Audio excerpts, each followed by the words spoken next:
Hình như nghe đâu đó mùa hạ mới qua, tia nắng mưa mang đêm nhuộm vàng đóa hoa, bầu trời khoác một màu xanh trên mái nhà.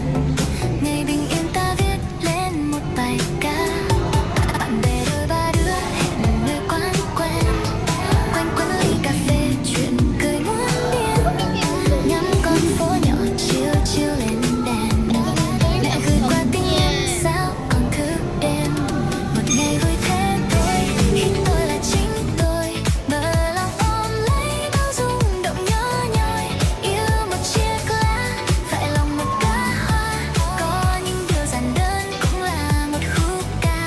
Một ngày vui thế thôi mang yên bình khẽ trôi, chẳng cần rực rỡ trái tim vẫn thảnh thơi, tình yêu dù không tới nụ cười vẫn trắng vơi, có những người mình thương vẫn thương mình trên đời.